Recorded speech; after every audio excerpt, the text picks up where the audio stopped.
Every 40 seconds, someone in the United States has a stroke, and every 3 minutes and 11 seconds, a person dies of a stroke. That's all according to the Center for Disease Control and Prevention. The American Stroke Association also notes that stroke is the 5th leading cause of death and a leading cause of disability. It can be vitally important to recognize the signs of one because the time it takes to receive treatment can have a big impact on the chances of survival or quality of life for someone.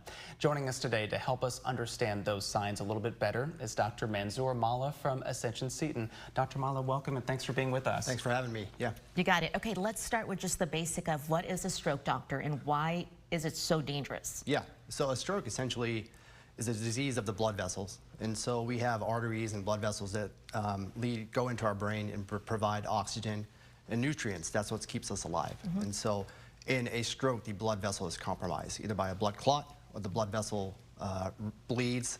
And when that happens, it causes devastating disabilities or symptoms.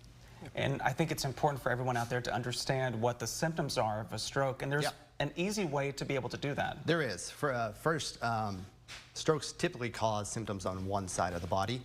The best way to remember it is to learn and to share is an acronym called FAST, F-A-S-T. F stands for facial droop or weakness of the face, especially when smiling. A stands for arm weakness, even leg weakness, if you notice that. The third thing you should look for is speech difficulty, which would be slurred speech or the inability to talk or make your words. And lastly is time. Call 911. As soon as you recognize these symptoms, call somebody. I think it's interesting how there's also a Spanish acronym that is fairly new as well as telling Correct. you, I had never heard of this before in yes, Spanish. Most recently developed is AHORA, which also can be used and has been communicated through our hospital networks as well. And hopefully that'll help people get their attention too. So when it comes to response times, if someone recognizes they're feeling one of these symptoms, how important is it to get quick treatment for something like that? Right. Very important. So the good thing about strokes can be devastating, but they can be reversed to an extent. And so the quicker somebody gets to the hospital, gets to our facilities, the better chance at recovery and the better chance at limiting disability. When we talk about treatment options, there are two main types of treatment options. One is to give a thrombolytic, which helps break up a blood clot. Again, you can only give it in a certain amount of time, and so that's why it's important to get to the hospital very quickly.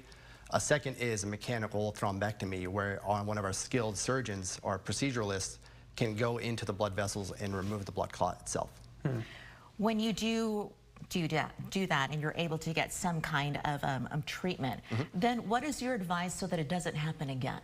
Right. A lot of things. First, when you come here, we will look at all your risk factors, assess everything, make sure we're taking the right medications. One of the leading causes of stroke is high blood pressure. So I urge everybody at home to always check your blood pressure, even if you think it's fine. It's one of the things that creep up on people and tend to increase over time. Living a healthy lifestyle, living in moderation, exercise, not smoking, these are all things that's going to limit your chances of having a stroke. Good. Yeah, so many benefits from that, and I'm glad we're highlighting that and wrapping up our conversation with that. So, Dr. Manzure Mawla with Ascension Seton, thank you so much again for joining us. We really appreciate this. Thank you for having me. Thank you. All right, and we'll be right back after this. Stay with us.